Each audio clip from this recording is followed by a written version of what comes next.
Hi everyone, I hope आप सब अच्छे होंगे। उम्मीद करता हूँ जब आप ये वीडियो देख रहे होंगे तब तक आपके सेकंड प्री बोर्ड्स भी खत्म हो चुके होंगे और अपना सिलेबस भी कंप्लीट कर चुके होंगे। बोर्ड से पहले प्रीवियस ईयर क्वेश्चंस करना उतना ही इंपॉर्टेंट है जितना वर्ल्ड कप से पहले प्रैक्टिस मैच खेलना। बोर्ड एग्जाम के पहले प्रीवियस ईयर क्वेश्चन करने से आपके कम से कम 10 से 15% तक बढ़ सकते हैं। हमने इन वीडियोस में लास्ट 15 ईयर्स के अप्रॉक्सीमेटली 300 प्लस क्वेश्चंस कवर किए हैं, जिनमें 2010 से लेके 2023 तक आए सारे MCQs एंड CBSE के रिलीज सैम्पल पेपर भी शामिल हैं। एंड इसके अलावा CBSE ने जो सितंबर 2024 में सैम्पल पेपर रिलीज किए थे उनको भी इसमें इंक्लूड किया है। इसके लिए हमने कम से कम 3 से 4 पॉपुलर बुक्स को रीड किया है और इन्हें कंबाइन करके ये क्वेश्चंस बनाए हैं। इसमें प्रीवियस ईयर क्वेश्चंस को ना केवल चैप्टर वाइज क्लासीफाई करा है बल्कि हर चैप्टर के MCQs को टॉपिक वाइज सेग्रीगेट करा है, ताकि आपके एक प्रॉपर फ्लो में सारे MCQs कवर हो जाएं एंड आपको ये आइडिया लग जाए कि बोर्ड्स में किस टाइप के क्वेश्चंस आते हैं। हमने क्वेश्चंस के टॉपिक को भी एक्सप्लेन किया है और जरूरत पड़ने पर डायग्राम्स की मदद से क्वेश्चंस को समझाने की कोशिश की है, ताकि आपको पूरे वीडियो को कॉम्प्रिहेंसिव आइडिया मिल जाए। क्योंकि बोर्ड्स में यूजुअली क्वेश्चन रिपीट नहीं होते हैं बट उनके कॉन्सेप्ट्स रिपीट होते हैं। MCQs में ये भी इंश्योर किया गया है कि आपको सही आंसर और उसके एक्सप्लेनेशन के साथ साथ बाकी 3 ऑप्शन गलत क्यों हैं इसका भी एक्सप्लेनेशन दिया गया है, ताकि एक क्वेश्चन की जगह आपके 4 क्वेश्चंस प्रिपेयर हो जाएं, जो ना केवल आपको MCQs में बल्कि सेक्शन B, C, D और E के क्वेश्चंस को सॉल्व करने में भी मदद करेंगे। मुझे ये उम्मीद है अगर आप ये वीडियोस अच्छे से देख लेंगे तो आप बोर्ड्स में कम से कम 20 में से 18 क्वेश्चंस तो सही करके आएंगे। आप इन सारे क्वेश्चंस को टेक्स्ट फॉर्मेट में भी रीड कर सकते हैं हमारे इंस्टाग्राम पेज पर। वीडियो स्टार्ट करने से पहले मैं आपको एडवाइस देना चाहता हूँ कि हर क्वेश्चन के एक्सप्लेनेशन से पहले आप वीडियो को पॉज करें और खुद से ट्राई करने की कोशिश करें। इस अप्रोच से आपको आपकी मिस्टेक्स पता चलेंगी और टॉपिक को लॉन्ग टर्म मेमोराइज करने में भी मदद मिलेगी। हेलो एवरीवन, इस वीडियो में देखेंगे ह्यूमन आई के प्रीवियस ईयर MCQ क्वेश्चंस। इस चैप्टर में बेसिकली ह्यूमन आई इंपॉर्टेंट है, ह्यूमन आई में जो डिफेक्ट होते हैं वो इंपॉर्टेंट है, और जो प्रिज्म में एंगल ऑफ डेविएशन होता है या फिर इमर्जेंट रे एंगल ऑफ इंसिडेंस वो इंपॉर्टेंट है, और last dispersion of light important है। चलिए MCQ स्टार्ट करते हैं। क्वेश्चन कह रहा है when light rays enters the eye most of the refraction occurs at C. We know eyes में क्या होता है, रिफ्रैक्शन होता है। रिफ्रैक्शन क्या होता है, बेसिकली रिफ्रैक्शन होता है bending of light, bending of light. अब जो आई में सबसे ज़्यादा बेंडिंग होती है कहाँ पे होती है, कॉर्निया में होती है। कॉर्निया क्या होता है, आई का बाहर का पार्ट होता है और वहीं पे सबसे ज़्यादा बेंडिंग होती है। तो इसका आंसर क्या होगा, outer surface of the cornea. तो क्या लेंस में नहीं होता, नहीं, लेंस में भी बेंडिंग होता है, मतलब लेंस में भी रिफ्रैक्शन होता है बट वो कम होता है। तो लेंस मोस्टली क्या करता है कि जो फोकस करता है लाइट को रेटिना पे, जबकि रिफ्रैक्शन कहाँ पे मोस्टली होता है, कॉर्निया पे होता है। आप ये जो आयरस देख सकते हैं यही हमारी आंखों का कलर होता है। जैसे किसी का ब्लैक होता है, किसी का ब्लू होता है, किसी का ग्रीन होता है। तो आयरस क्या होता है, बेसिकली मसल्स होते हैं जो कि आंखों का कलर भी बताते हैं, प्लस आयरस पीपल को भी कंट्रोल करते हैं। अभी प्यूपिल क्या करता है, ये बेसिकली होल होता है आंखों में जहाँ पे लाइट बाहर से आती है रेटिना पे, और ये प्यूपिल को कौन कंट्रोल करता है, आयरिस कंट्रोल करती है। प्यूपिल को ही हिंदी में पुतली बोलते हैं। तो इसका आंसर क्या होगा, outer surface of cornea, option B. ये ह्यूमन आई का डायग्राम है, आप देख सकते हैं। तो बेसिकली होता क्या है, ये कॉर्निया देखिए, बाहर की सरफेस को क्या बोलते हैं, कॉर्निया बोलते हैं। तो जो लाइट आती है वो सबसे ज़्यादा रिफ्रैक्ट कहाँ होती है, कॉर्निया पे ही होती है। फिर वो यहाँ से प्यूपिल से अंदर जाती है लेंस पे, और लेंस कहाँ फोकस करता है लाइट को, रेटिना पे फोकस करता है। अगला क्वेश्चन है A person went for a medical checkup and found that the curvature of his eye lens is increasing. Which defect is he likely to suffer from? Question कह रहा है एक पर्सन है जो अपना मेडिकल चेकअप कराने गया और वहाँ उसने पाया कि जो उसका आई का कर्वेचर है वो बढ़ता जा रहा है। तो उसको कौन सी बीमारी होगी, उसको होगी मायोपिया। होता क्या है, सपोज ये हमारी आई है और जैसी हमारी एज बढ़ती है, हमारी ग्रोथ होती है, तो कभी कभी क्या होता है कि आई का जो कर्वेचर वो बड़ा हो जाता है। तो जो इमेज है वो कहाँ बनने लगती है, पहले बनने लगती है, यहाँ बनने लगती है आंखों से पहले। तो इससे क्या होता है, मायोपिया में दूर का हमको दिखना बंद हो जाता है। आई मीन दिखता है लेकिन धुंधला दिखता है, और पास का क्लियर दिखता है। तो आंसर क्या होगा, मायोपिया। कैटरेक्ट क्या होता है, बेसिकली कैटरेक्ट होता है मोतियाबिंद। हमारी आंखों में क्लाउडी फॉर्म हो जाता है, हमारा जो लेंस होता है वो क्लाउडी हो जाता है, सफ़ेद सफ़ेद सा। यह अधिकतर बूढ़े लोगों को होता है मोतियाबिंद, और आज का इसका ऑपरेशन भी बहुत ईजिली हो गया है। तो आजकल बहुत कॉमन है इसका ऑपरेशन, कैटरैक्ट का। अगला होता है प्रेस बायोपिया। प्रेस बायोपिया में क्या होता है, जो हमारी सीलियरी मसल्स होती हैं, सीलियरी मसल्स होती हैं वो वीक हो जाती हैं, जिसके कारण क्या होता है, जो हमारी आईज़ हैं वो फोकस नहीं कर पाती। तो इंसान को दूर का देखने में दिक्कत होती है और पास का देखने में भी दिक्कत होती है। तो प्रेस बायोपिया में इंसान कौन सा लेंस लेता है? बाईफोकल लेंस लेता है। एक चीज़ और, मायोपिया में इंसान को कौन सा चश्मा लगता है? कॉनकेव लेंस लगता है। याद रखिएगा, कॉनकेव लेंस। आपकी क्लास में जितने बच्चों को चश्मा लगा हुआ है उन सबको कौन सा लेंस लगा है? कॉनकेव लेंस लगा है। और उसकी पावर कैसी होती है? हमेशा नेगेटिव होती है। हो सकता है आपको -0.5 का चश्मा लगाओ, -0.25 का लगाओ, किसी बच्चों को -1 का लगता है, किसी को -2 का लग जाता है, कोई ज़्यादा जिनको चश्मा होता है उनको -3, 4, 5, 6 तक लग जाता है। तो मोस्टली बच्चों को कौन सा लगता है? मायोपिया लगता है। मायोपिया को एक चीज़ और बोलते हैं, नियर साइटेडनेस। नियर साइटेडनेस मतलब उनको पास का दिख रहा है लेकिन दूर का नहीं दिख रहा। जबकि इसका अपोजिट होता है हाइपरमेट्रोपिया। इसमें क्या होता है, इंसान को पास का नहीं दिखता, दूर का दिखता है। आपने देखा होगा कुछ लोग होते हैं जिनको रीडिंग के लिए चश्मा लगाना पड़ता है, बाकी उनको चश्मे की ज़रूरत नहीं होती है, तो उनको कौन सा चश्मा लगता है? हाइपरमेट्रोपिया लगता है। और इसमें कौन सा लेंस इस्तेमाल करते हैं? कॉन्वेक्स लेंस इस्तेमाल करते हैं, जिसकी पावर कैसी होती है? पॉजिटिव होती है। तो इस क्वेश्चन का आंसर क्या था? मायोपिया आंसर था। एक चीज़ और थी यहाँ पे, जो बाईफोकल लेंस लगता है प्रेस बायोपिया में, उसमें क्या होता है, जो चश्मा होता है वो इस तरह का बनता है। ये चश्मे का फ्रेम है, यहाँ पे एक अलग लेंस है और ऊपर अलग लेंस है। तो जो नीचे लगता है वो लेंस, वो कौन सा होता है हमारा? वो लेंस होता है हमारा कॉन्वेक्स, पास का देखने के लिए। जबकि जो ऊपर साइड होता है वो कौन सा होता है? कॉनकेव, दूर का देखने के लिए। तो उसको कौन सी बीमारी थी? मायोपिया। आप देख सकते हैं जो कर्वेचर है वो आई का ऐसे चेंज हो जाता है। अब इसके बहुत सारे कारण हैं। सबसे पहला कारण ये है कि जब हमारी ग्रोथ होती है तो हमारी आइज़ की अनइवन ग्रोथ हो जाती है कभी कभी, जिसके कारण हमें चश्मा लग जाता है। दूसरी चीज़, जब भी हम किसी पास की चीज़ पर बहुत ज़्यादा फोकस करते हैं तो हमारी आइज़ जो होती हैं वो एक्सपैंड करने लगती हैं। जैसे हम स्क्रीन को बहुत ज़्यादा देर देखें या फिर बहुत ज़्यादा देर तक एक चीज़ पर रीडिंग पे फोकस करें तो हमें चश्मा लगने के चांसेस ज़्यादा हो जाते हैं। अगला क्वेश्चन है, in human eye the part which allows light to enter in the eyes is known as pupil. हमने बताया था कि जो लाइट को अंदर आने देता है अपने अंदर, तो बेसिकली होता क्या, होल होता है एक, और उस होल को क्या बोलते हैं? प्यूपिल बोलते हैं। रेटिना वो जगह होती है जहाँ पे इमेज फॉर्म हो रही होती है, इमेज फॉर्मेशन। और याद रखिएगा जो इमेज होती है हमारी आंखों में रेटिना पे, वो हमेशा उल्टी बनती है। क्यों? क्योंकि वो रियल इमेज होती है। तो रियल हमेशा कैसी बनती है? इन्वर्टेड बनती है। फिर हमारा ब्रेन क्या करता है? उस उल्टी इमेज को सीधा कर देता है। आई लेंस क्या करता है? लाइट को फोकस करता है रेटिना पर। कॉर्निया क्या करता है? रिफ्रैक्शन करता है सबसे ज़्यादा। और दूसरा चीज़ क्या करता है? वो प्रोटेक्ट करता है हमारी आइज को। तो इधर आंसर क्या था? Option B, प्यूपिल।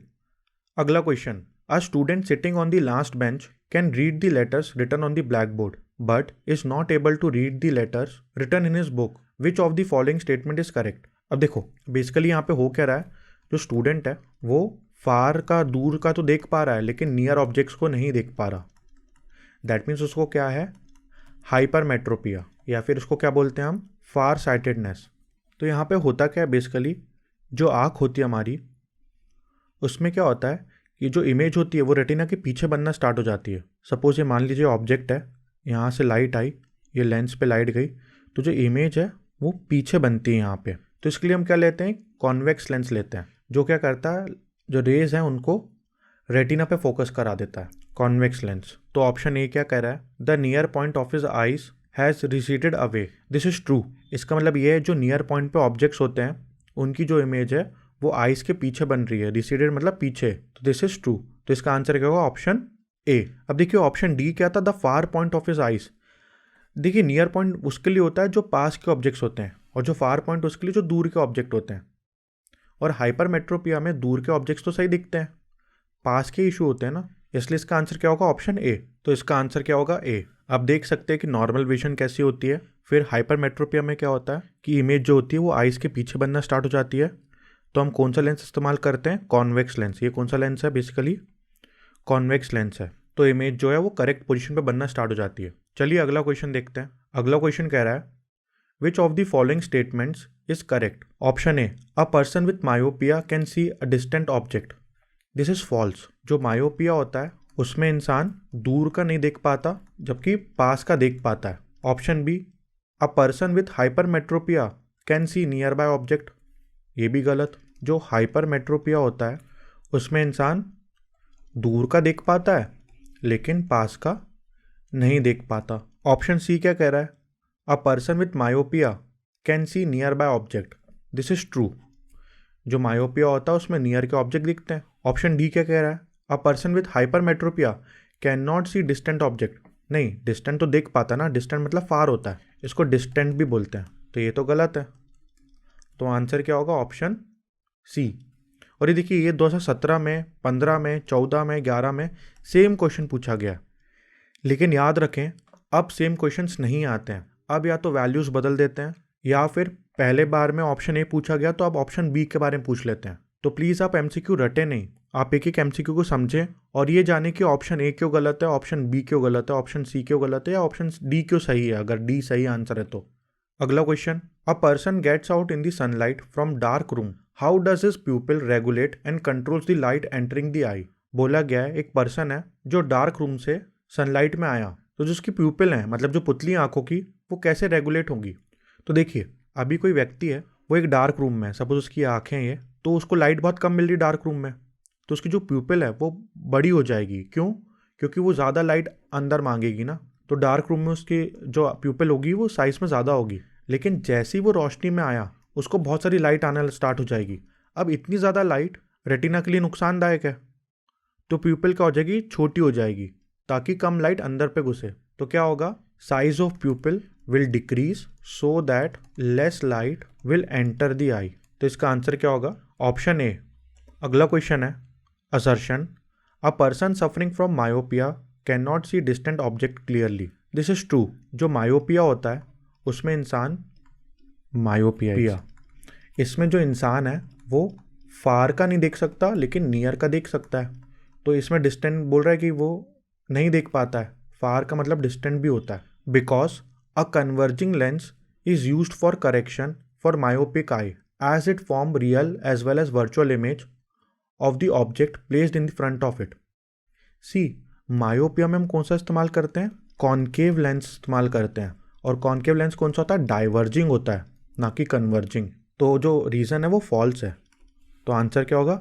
Assertion true, reason false. अगला क्वेश्चन है, a student traces the path of ray of light through a glass prism for different angles of incidence. He analyses each diagram and draws the following conclusion. तो question कह रहा है, एक student ने क्या करा, एक प्रिज्म लिया और प्रिज्म में क्या करा, एक रे ऑफ लाइट ली और उसको अलग अलग एंगल्स पे उसने छोड़ा, तो उसको क्या क्या कंक्लूजन मिलेंगे। सी देखिए, ये प्रिज्म है, इसको क्या बोलेंगे हम? Incident ray, incident ray.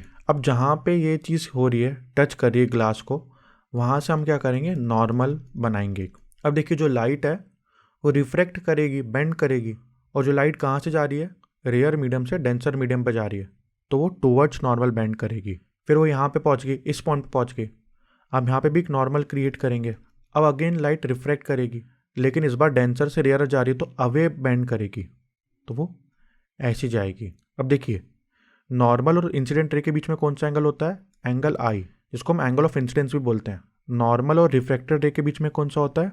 Angle R. ये कौन सी है? रिफ्रैक्टेड रे हमारी। प्लस नॉर्मल और इमर्जेंट रे, इसको क्या बोलेंगे हम? बेसिकली इमर्जेंट रे बोलते हैं, इमर्जेंट रे। इनके बीच में एंगल कौन सा बनता है? Angle E. अब देखिए, यहाँ पे एक चीज़, अगर मैं ये प्रिज्म नहीं होता तो मेरी लाइट कैसी जाती? सीधे सीधे जाती। लेकिन लाइट कैसी होगी? बेंड होगी। तो लाइट में कितना डेविएशन आया, तो मैं इस लाइन को पीछे ले जाऊंगा। और ये जो देख रहे हैं आप, ये एंगल, ये वाला, ये मेरा होगा एंगल ऑफ डेविएशन। मतलब लाइट कितने एंगल से अपने पाथ से डेविएट हो गई। अब देखिए, ये होता हमारे प्रिज्म की स्टडी। इसको क्या बोलते हैं? प्रिज्म एंगल बोलते हैं। एंगल ये क्या बोलते हैं? Prism angle. एक चीज़ और, ये नीचे वाले हिस्से को बोलते हैं बेस, और ऊपर वाले टॉप के हिस्से को बोलते हैं वर्टेक्स। अब ऑप्शन ए कह रहा है, on entering the prism the light ray bends towards its base. जब लाइट एंटर करती है प्रिज्म में तो बेस की तरफ बेंड करती है। This is true. अब देखिए, यहाँ पे जो लाइट है ये बेस की तरफ बेंड कर रही है, एक्चुअल में ऐसा चाहती है, लेकिन ये बेस की तरफ झुक गई। Option B, light ray suffers refraction at the point of incidence and at the point of emergence while passing through the prism. बिल्कुल सही, यहाँ पे रिफ्रैक्शन होता है और यहाँ पे रिफ्रैक्शन होता है, तो पॉइंट ऑफ इंसिडेंस पे और पॉइंट ऑफ इमरजेंस पे। ये भी ट्रू है। Emergent ray bend at certain angle to the direction of incident रे।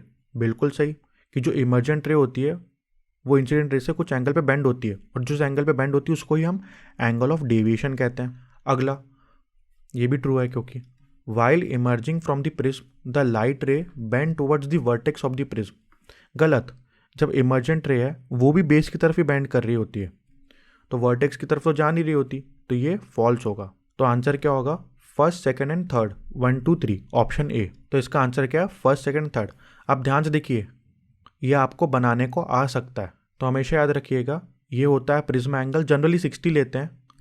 ये हमारी इंसिडेंट रे है और ये हमारी नॉर्मल है। नॉर्मल और इंसिडेंट रे कौन सा एंगल बनाती है? एंगल ऑफ इंसिडेंस बनाती है। फिर ये रिफ्रैक्टेड रे है, ये जो दिख रही है आपको, ये नॉर्मल से कितना एंगल बनाती है? आर बनाती है, इसको एंगल ऑफ रिफ्रैक्शन कहते हैं। फिर वो अगेन बेस की तरफ बेंड करती है पॉइंट ऑफ इमरजेंस पे, और नॉर्मल से इमर्जेंट रे कौन सा एंगल बनाती है? एंगल ऑफ इमरजेंस बनाती है। अब एक्चुअल में अगर प्रिज्म नहीं होता तो लाइट कैसे जाती? सीधे जाती, but because of prism light ऐसे ही गई। तो मैं इसको पीछे खींचूं तो इतने एंगल का डेविएशन आया, इसी चीज़ को एंगल ऑफ डेविएशन कहते हैं, जिसको डेल्टा से डिनोट करते हैं। इस चीज़ को क्या बोलते हैं? डेल्टा। लेकिन आप डी से भी डिनोट कर सकते हो। चलिए अगला क्वेश्चन देखते हैं। अगला क्वेश्चन कह रहा है, in which of the following diagrams is the path of the ray of light passing through a glass prism shown correctly. हमको 4 डायग्राम दिए गए हैं, हमको ये बताना है कि इनमें से कौन सा डायग्राम सही है। तो देखिए, क्योंकि 2 सरफेसेस हैं तो 2 जगह रिफ्रैक्शन होगा, तो यहाँ पे तो एक ही जगह हो रहा है, दैट मीन्स 4th तो गलत है। अब थर्ड देखिए, जो हमेशा रिफ्रैक्शन होता है वो हमेशा बेस की तरफ होता है, यहाँ पे देखिए वर्टेक्स की तरफ हो रहा होता है, तो ये गलत है। ऑप्शन ए भी गलत है, तो बचा क्या? Option B. तो आंसर क्या होगा? बी। अगला क्वेश्चन है, in the following diagram the correctly mark angles are. अब देखिए, हमें बताना है कि एक डायग्राम दिया गया है, इसमें से करेक्ट जो मार्क है वो कहाँ कहाँ है। जो प्रिज्म एंगल दिया गया है वो तो सही है, तो प्रिज्म एंगल तो सही है। एंगल ऑफ इंसिडेंस देखिए, ये रही इंसिडेंट रे, ये रही नॉर्मल, तो एंगल ऑफ इंसिडेंस भी सही है। ये रही नॉर्मल, ये रही रिफ्रैक्टेड रे, तो एंगल ऑफ रिफ्रैक्शन भी सही है। अब ये इमर्जेंट रे है, ये नॉर्मल है, तो ये होना चाहिए एंगल ऑफ इमर्जेंस, तो ये गलत है। सिमिलरली ये भी गलत है, क्योंकि ये पे डेविएशन होता है एंगल डी, अपोजिट कर दिए बेसिकली इन दोनों ने। तो इसका आंसर क्या होगा? एंगल ए सही है, एंगल आई सही है और एंगल आर सही है। तो इसका आंसर क्या होगा? A, R and I, option C. आप डायग्राम देख लीजिए, डायग्राम बहुत इंपॉर्टेंट है। इस चीज़ को, जो इंसिडेंट रे होती है और जो इमर्जेंट बीम होती है, इनके बीच का जो एंगल होता है उसको एंगल ऑफ डेविएशन कहते हैं, और जबकि ये क्या होता है? एंगल ऑफ इमर्जेंस होता है। अगला क्वेश्चन है, select the diagram in which the path of रे passing through the glass prism is correctly drawn. हमको अगेन 4 डायग्राम दिए गए हैं, हमको बताने इनमें से सही कौन सा है। तो मैंने कहा हमेशा जो रे है वो बेस की तरफ बेंड करती है, तो इसमें तो वर्टेक्स की तरफ भी जा रही है, तो ये नहीं है।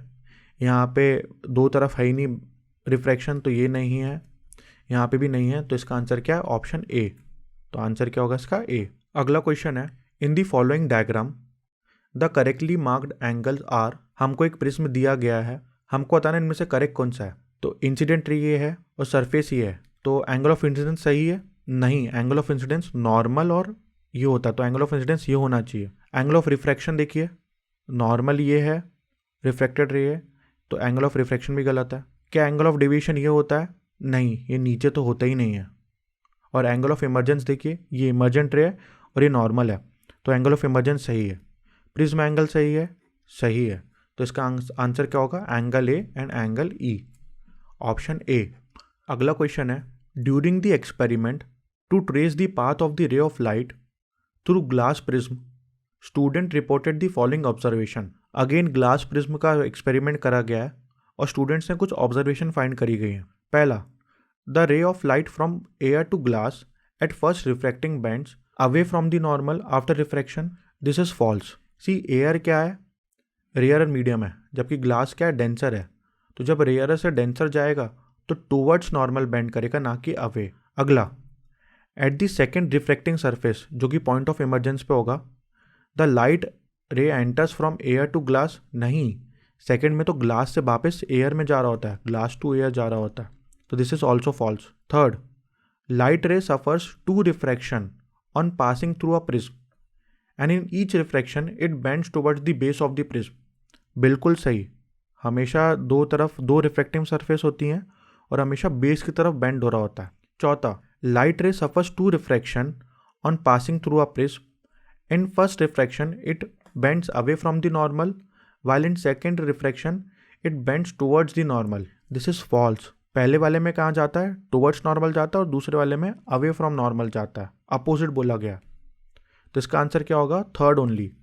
तो option B is correct, only third. अगर आपको डायग्राम आता होगा तो आप इजीली बना लोगे क्वेश्चन, अगर डायग्राम नहीं आता होगा तो चांस ही नहीं है बनाने का। अगला क्वेश्चन है, in an experiment to trace the path of the ray of light through a triangular glass prism a student would observe that the emergent ray is parallel to incident ray. नहीं, emergent ray incident ray के parallel होती नहीं है, वो किस में होती है, ग्लास स्लैब में होती है, जहाँ पे लेटरल शिफ्ट आता है। Is along the same direction of the incident ray, नहीं, लाइट तो डेविएट होती है ना इमर्जेंट रे में। Gets deviated and bends towards the thicker part of the prism, ये भी गलत है। इसमें कह रहा है कि जो लाइट है वो यहाँ पे आई और यहाँ से बेंड होके वो थिनर पार्ट तरफ चली गई। ऑप्शन डी, एक्चुअली ये गलत है थोड़ा सा, ये ए होगा, ये बी होगा, ये सी होगा और ये डी होगा। डी पार्ट क्या कह रहा है, gets deviated and bends towards the thicker part that is base of the prism. This is true. होता क्या है बेसिकली, यहाँ पे इंसिडेंट रे आई, फिर वो बेस तरफ बेंड हुई, फिर इमर्जेंट रे आई तो बेस तरफ बेंड हुई। तो इसका आंसर क्या होगा, option D. Again same concept है डायग्राम में, ये सारे वैल्यूज आपको याद होनी चाहिए, वैल्यूज नहीं आई मीन सारे नाम आपको याद होना चाहिए, क्योंकि एग्जाम में डायग्राम नहीं आएगा। चलिए अगला क्वेश्चन देखते हैं। अगला क्वेश्चन कह रहा है, study the following figure in which a student has marked the angle of incidence, angle I, and angle of refraction, angle R, and angle of emergence, angle E, and angle of prism, that is prism angle, and angle of deviation, angle D. The correctly marked angles are, अब देखिए जो normal है और ये incident ray है तो ये angle of incidence होगा, this is true. Again normal ये है, रिफ्रैक्टेड रे है तो ये होना चाहिए, तो एंगल आर गलत है। प्रिज्म एंगल सही है, बिल्कुल सही है। क्या एंगल ये होता है, नहीं, एंगल ये होता है और प्रिज्म ये एंगल ऑफ डिवीजन ये होता है। तो इसका आंसर क्या होगा, angle I and angle A. आप देख सकते हैं कि प्रिज्म पे कितने सारे क्वेश्चन आए एमसीक्यूज। अगला क्वेश्चन कह रहा है, in the following diagram showing dispersion of white light by a glass prism the colour P and Q respectively are.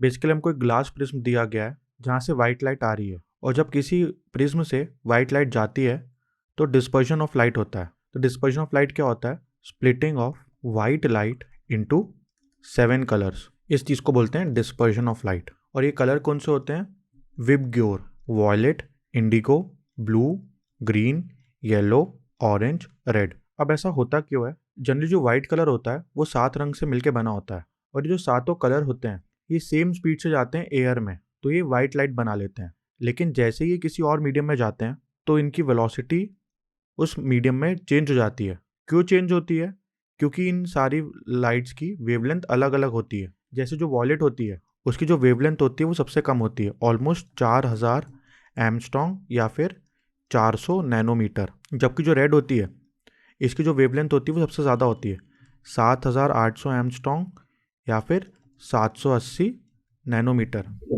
अब जिसकी ज़्यादा वेवलेंथ होती है वो कम डिफ्लेक्ट होती है, मतलब उसकी कम बेंडिंग होती है, और जिसकी कम वेवलेंथ होती है उसमें ज़्यादा बेंडिंग होती है। तो यहाँ पे मोर बेंडिंग होगी और यहाँ पे लेस बेंडिंग होगी। तो देखिए ये वाइट लाइट है, ज़्यादा बेंडिंग किसकी हो रही है, पी की हो रही है, तो पी की वेवलेंथ कितनी होगी, कम होगी, और जबकि क्यू की वेवलेंथ ज़्यादा होगी। तो पी क्या बोल रहा है, क्या पी रेड हो सकता है, नहीं, क्योंकि पी की कम वेवलेंथ होनी चाहिए जबकि रेड की सबसे ज़्यादा होती है। तो ए ऑप्शन तो गलत है। बी ऑप्शन देखते हैं, क्या पी वॉलेट हो सकता है, बिल्कुल हो सकता है, ये वॉलेट है, और क्यू कम डिफ्लेक्ट हो रहा है तो ये क्या होगा, रेड होगा, क्योंकि उसकी ज़्यादा वेवलेंथ है। तो इसका आंसर क्या होगा, ऑप्शन बी।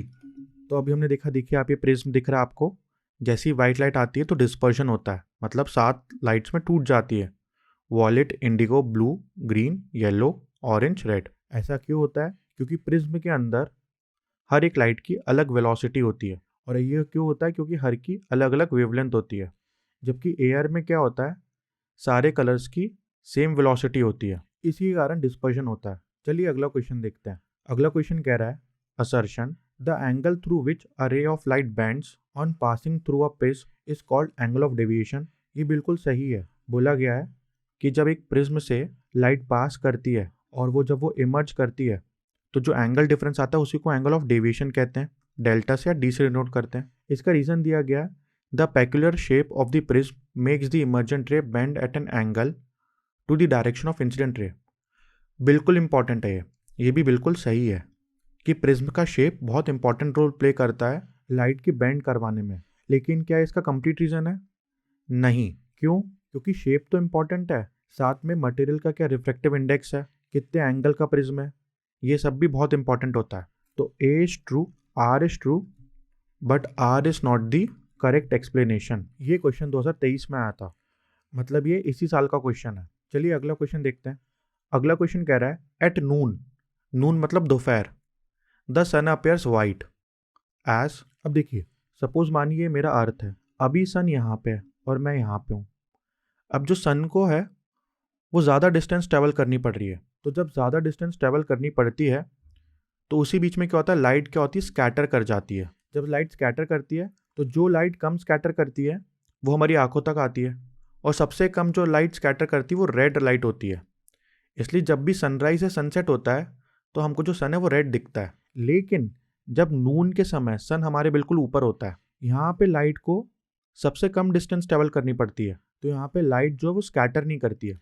सी स्कैटरिंग का मतलब क्या होता है, सपोज मान लीजिए पार्टिकल है, यहाँ से लाइट आई और ये पार्टिकल ने लाइट को चारों जगह फैला दिया। अब ये जो स्कैटरिंग होता है वो हर लाइट की अलग अलग होती है और वो डिपेंड करती है वेवलेंथ पे। जिसकी ज़्यादा वेवलेंथ उसकी कम स्कैटरिंग। तो जो रेड लाइट होती है वो कम स्कैटर करती है, जबकि जो ब्लू वॉयलेट लाइट होती है वो ज़्यादा स्कैटर करती है। इसलिए जो हमारा आसमान होता है हमको नीला दिखता है। क्यों? क्योंकि जो आसमान में नीला रंग होता है वो इसलिए हो पाता है क्योंकि जो ब्लू लाइट होती है, जो हमारे आसमान के जो पार्टिकल्स होते हैं वो ब्लू लाइट को ज़्यादा इजीली स्कैटर कर देते हैं। अब देखिए, यहाँ पे डिस्टेंस कम थी, लाइट वाइट ही आनी थी, कम स्कैटर करेगी तो आंखों में वाइट कलर ही दिखेगा। तो इसका आंसर क्या होगा? Option A, light is least scattered. Same चीज़ क्या होती है, सनसेट के समय भी होती है। सनसेट में सबसे ज़्यादा डिस्टेंस होती है तो लाइट स्कैटर कर जाती है, और कौन सी लाइट ज़्यादा स्कैटर करती है? ब्लू। तो रेड हमें आंखों तक पहुंच पाती है, इसलिए हमें सनसेट के समय भी जो सन है वो रेड दिखता है। चलिए अगला क्वेश्चन देखते हैं। अगला क्वेश्चन कह रहा है a clear sky appears blue because. अभी हमने देखा था कि जो आसमान है वो नीला क्यों दिखता है, क्योंकि जो ब्लू लाइट है वो ज़्यादा स्कैटर होती है, और उसको स्कैटर कौन करता है? जो हमारे एटमॉस्फेयर के पार्टिकल्स होते हैं। तो इसका आंसर देखिए, blue light get absorbed in the atmosphere, this is false. ये अब्सॉर्ब नहीं का कोई कॉन्सेप्ट ही नहीं अब्सॉर्ब का। Ultraviolet radiation are absorbed in the atmosphere, ये भी कोई रिलेशन नहीं है इस चीज़ का। Violet and blue lights of all other colours by the atmosphere, blue lights get scatter more, this is true. जो ब्लू लाइट है वो सबसे ज़्यादा स्कैटर करती है। एक्चुअली कायदे में तो वॉयलेट करना चाहिए, लेकिन फिर आसमान हमारा नीला क्यों दिखता है? क्योंकि जो ब्लू लाइट की क्वांटिटी होती है वो बहुत ज़्यादा होती है। अब जब भी डिस्पर्जन होता है, जब 7 कलर बनते हैं तो वो इक्वल क्वांटिटी में नहीं बनते हैं, कुछ कलर ज़्यादा बनते हैं, कुछ कलर कम बनते हैं। और दूसरी चीज़, जो ब्लू है वो ज़्यादा स्कैटर करते हैं जो एटमॉस्फेयर के पार्टिकल्स हैं, इसलिए हमको आसमान नीला दिखता है। तो इसका आंसर क्या होगा? ऑप्शन सी। ऑप्शन डी क्या है? Light of all other colours are scatter more than the violet and blue colour lights by the atmosphere, this is false. तो आंसर क्या होगा? Option C. अगला क्वेश्चन है which of the following statements is correct regarding the propagation of light of different colours of white light in the air. बोला गया कि जो different colours होते हैं वाइट लाइट के, उनके प्रोपोगेशन जो है एयर में, उसमें कौन से स्टेटमेंट सही हैं। तो याद रखिएगा, एयर में सारे कलर बराबर स्पीड से जाते हैं, इक्वल स्पीड होती है सारे कलर्स की, equal speed of all colours. Difference कहाँ आता है? अलग मीडियम में आता है, पर एयर में नहीं आता। एयर या वैक्यूम में सबकी स्पीड सेम होती है। तो यहाँ ऑप्शन सी देखिए, all the colours of the white light travels at the same speed, option C is correct. और कितनी स्पीड से ट्रेवल कर रहे होते हैं? 3 × 10⁸ मीटर पर सेकेंड। अगला क्वेश्चन है the danger signal installed at the top of the tall buildings are red, these can be easily seen from a distance because among all other colors the red light। बोला गया building के top पे हमेशा green colour के signals होते हैं या फिर ग्रीन कलर के मार्क होते हैं। ऐसा क्यों?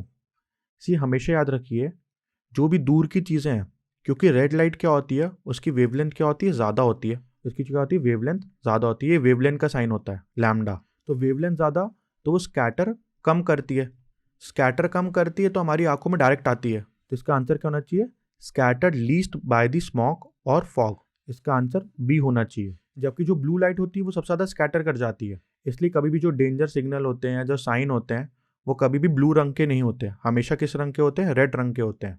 अगला question, which of the following phenomena contribute significantly to the reddish appearance of the sun at sunrise और सनसेट। मैंने अभी आपको बताया था कि जो सनराइज और सनसेट में होते हैं वो हमको लाल दिखता है सन। क्यों दिखता है? क्योंकि जो रेड लाइट है वो कम स्कैटर करती है, जबकि ब्लू पूरी स्कैटर कर जाती है। तो ये किस फिनोमिना के कारण होता है? स्कैटरिंग ऑफ लाइट के कारण होता है। अब डिस्पर्शन ऑफ लाइट कहाँ पे होता है? प्रिज्म में होता है। टोटल इंटरनल रिफ्लेक्शन ये रेनबो में होता है। रेनबो में 3 चीजें होती हैं, सबसे पहले रिफ्रैक्शन, दूसरा डिस्पर्जन और तीसरा टोटल इंटरनल रिफ्लेक्शन। ओके, अगला क्वेश्चन है, the bluish colour of water in the deep sea is due to. बोल रहा है कि जो वाटर का ब्लू कलर होता है डीप सी में वो क्यों होता है? Option A, the presence of algae and other plants found in the water. नहीं, अल्गी के कारण जनरली जो पानी का कलर है वो ग्रीन हो जाता है, तो ये नहीं होगा। Reflection of the sky in the water, नहीं। स्कैटरिंग ऑफ लाइट, बिल्कुल सही। जो ब्लू रंग है वो पानी की जो ड्रॉपलेट्स होती हैं वो ब्लू रंग को ज़्यादा स्कैटर करती हैं, तो इसका आंसर क्या है? सी। चौथा, absorption of light by the sea, नहीं ये भी नहीं है। सी, आपने कुछ पानी देखा होगा ग्रीन होता है, वो जनरली अल्गी के कारण होता है। अगला क्वेश्चन है, which of the following statement is not true for scattering of light. हमें बताना स्कैटरिंग ऑफ लाइट में कौन सा स्टेटमेंट ट्रू नहीं है। Option A, colour of the scattered light depend upon the size of the particle in the atmosphere, this is true. Size of particle depend करता है, या साइज ऑफ पार्टिकल से ही चीज़ें मैटर करती हैं। हर साइज का पार्टिकल अलग साइज की लाइट को बेंड कर रहा होता है। ऑप्शन बी क्या बोल रहा है? Red light is least scattered in the atmosphere, this is true as well, क्योंकि उसकी वेवलेंथ सबसे ज़्यादा होती है। ऑप्शन सी है, scattering of light takes place as various colours of white light travels at different speed in the air, this is false. Air में तो specifically सारे कलर्स की स्पीड क्या होती है? सेम होती है। Speed of all colours are same. Option D क्या कह रहा है? The fine particles in the atmospheric air scatters the blue light more strongly than the red, so the scattered blue light enters our eyes, this is true. मैंने बताया था कि air में blue रंग ज़्यादा स्कैटर कर जाता है, इसलिए हमको आसमान नीला दिखता है। अगला क्वेश्चन कह रहा है, the phenomena of light involve in the formation of rainbow are. हमें बताना है कि रेनबो में कौन से फिनोमिना इन्वॉल्व होते हैं। तो सबसे पहला होता है रिफ्रैक्शन, तो होता ही है। डिस्पर्जन, स्कैटरिंग नहीं होता, रिफ्रैक्शन होता है, रिफ्लेक्शन भी होता है, डिस्पर्जन भी होता है, लेकिन रिफ्लेक्शन कौन सा? इंटरनल रिफ्लेक्शन होता है, तो ये भी गलत हो जाएगा। Option C, refraction, dispersion, total internal reflection, तो आंसर सी होगा। ऑप्शन डी, रिफ्लेक्शन, चलो ठीक है, डिस्पर्जन, टोटल इंटरनल रिफ्लेक्शन, गलत। ये गलत नहीं है एक्चुअली, गलत क्या है? यहाँ पे रिफ्रैक्शन होना चाहिए, यहाँ पे रिफ्रैक्शन होना चाहिए, बाकी ये तो सही है। तो क्या होगा आंसर? Option C. जो ड्रॉपलेट होती है बेसिकली वो प्रिज्म की तरह काम कर रही होती है, टाइनी प्रिज्म की तरह। और यहाँ पे 3 चीज़ होती हैं। सबसे पहला क्या होता है, मान लीजिए लाइट आई तो यहाँ पे क्या हुआ? रिफ्रैक्शन हुआ। फिर रिफ्रैक्शन के बाद क्या होता है? स्प्लिटिंग ऑफ लाइट हो जाता है, 7 रंग में लाइट टूट जाती है, तो क्या हो जाता है? डिस्पर्जन हो जाता है। फिर जो लाइट है वापस मुड़ जाती है, टोटल इंटरनल रिफ्लेक्शन, फिर लाइट वापस बाहर निकल जाती है, तो अगेन डिफ्रैक्शन होता है। हमेशा याद रखिएगा, जो रेनबो होता है वो हमेशा बारिश के बाद होता है। क्यों? क्योंकि बारिश के बाद ही एटमॉस्फेयर में वाटर ड्रॉपलेट्स होती हैं। और दूसरी चीज़, रेनबो हमेशा सन के अपोजिट बनता है, क्योंकि सन से ही लाइट आ रही होती है। आप देख सकते हैं यहाँ पे डायग्राम दिया गया है, सन से वाइट लाइट आई है, सबसे पहला बी पॉइंट पे रिफ्रैक्शन हुआ। रिफ्रैक्शन क्यों हुआ? क्योंकि यहाँ पे एयर मीडियम है, यहाँ पे वाटर मीडियम है, तो बेंडिंग ऑफ लाइट हुई। साथ में डिस्पर्जन भी हुआ, मतलब लाइट का 7 रंग में टूट जाना। फिर टोटल इंटरनल रिफ्लेक्शन हुआ। होता क्या है? लाइट वापस मुड़ जाती है जब लाइट एक क्रिटिकल एंगल पे आती है, तो यहाँ पे क्या हो गया? टोटल इंटरनल रिफ्लेक्शन हुआ। फिर यहाँ से अगेन रिफ्रैक्शन हुआ, तो हमें क्या दिखता है? रेनबो दिखता है। मैं यहाँ पे आपको एक चीज़ और बताना चाहता हूँ टोटल इंटरनल रिफ्लेक्शन के बारे में। सपोज मान लीजिए ये मीडियन है, ये ऊपर कौन सा है? रेयरर मीडियम है, और नीचे कौन सा है? डेंसर मीडियम है। तो सपोज मान लीजिए लाइट आई डेंसर से और ये नॉर्मल है, तो जब भी डेंसर से रेयरर जाती है तो अवे फ्रॉम नॉर्मल जाना चाहिए, तो लाइट ऐसी बेंड हो गई। सिमिलरली लाइट को मैंने ऐसा भेजा तो एक एंगल आएगा जहाँ पे लाइट बिल्कुल सरफेस के पैरेलल हो जाएगी, इस एंगल को बोलता हूँ क्रिटिकल एंगल, बिकॉज इस एंगल के पहले क्या हो रहा था, रिफ्रैक्शन हो रहा था, जबकि इस एंगल के बाद क्या होगा, सपोज मान लीजिए मैं यहाँ पे भेजता हूँ एंगल ग्रेटर देन सी, तो लाइट क्या होगी, वापस मुड़ जाएगी। तो इस एंगल के बाद क्या होना स्टार्ट हो गया, रिफ्लेक्शन होना स्टार्ट हो गया। इसी चीज को टोटल इंटरनल रिफ्लेक्शन बोलते हैं। इसकी एप्लीकेशन है ऑप्टिकल फाइबर। जो आपके हाई स्पीड इंटरनेट आ रहा है वो इसी फिनोमेना के कारण आ रहा है कि जब भी हम लाइट को डेंसर मीडियम से रेयरर भेजते हैं लेकिन क्रिटिकल एंगल से ज़्यादा एंगल पे भेजते हैं, तो लाइट जो होती है वो रिफ्लेक्ट कर जाती है रादर देन बाहर निकलने के वजह। चलिए अगला क्वेश्चन देखते हैं। When a light enters the atmosphere it strikes the extremely fine particles which deflect the ray of light in all possible direction. This is due to scattering of light. मैंने आपको बताया था कि स्कैटरिंग में होता है, सपोज मान लीजिए पार्टिकल है, यहाँ पे वाइट लाइट आई या फिर कोई भी लाइट आई, तो पार्टिकल लाइट को सब जगह फैला देता है। इस फिनोमेना को बोलते हैं स्कैटरिंग ऑफ लाइट, और ये डिपेंड करता है वेवलेंथ पे। बेसिकली होता क्या है, जो स्कैटरिंग होती है वो इनवर्सली प्रोपोर्शनल होती है वेवलेंथ की 4 पावर पे। मतलब ज़्यादा वेवलेंथ कम स्कैटरिंग, कम वेवलेंथ ज़्यादा स्कैटरिंग। और ये किसने बताया था, ये रेलिग ने बताया था। रेलिग करके एक साइंटिस्ट थे, उन्होंने बताया था, इसलिए रेलिग स्कैटरिंग बोलते हैं इसको। आई होप आपको चैप्टर समझ में आया होगा। तो दोस्तों मिलते हैं अगले वीडियो में जो कि होगा इलेक्ट्रिसिटी के ऊपर। तब तक thank you and have a nice day. हमने ये वीडियो काफ़ी मेहनत से बनाया और हर एक वीडियो बनाने में काफ़ी मेहनत लगती है। अगर आपको ये वीडियो पसंद आया हो तो अपने फ्रेंड्स के साथ भी शेयर करें, और अगर आपको कोई डाउट्स हैं तो हमें कमेंट सेक्शन में भी आप बता सकते हैं। तो मिलते हैं अगले वीडियो में, तब तक thank you and have a nice day.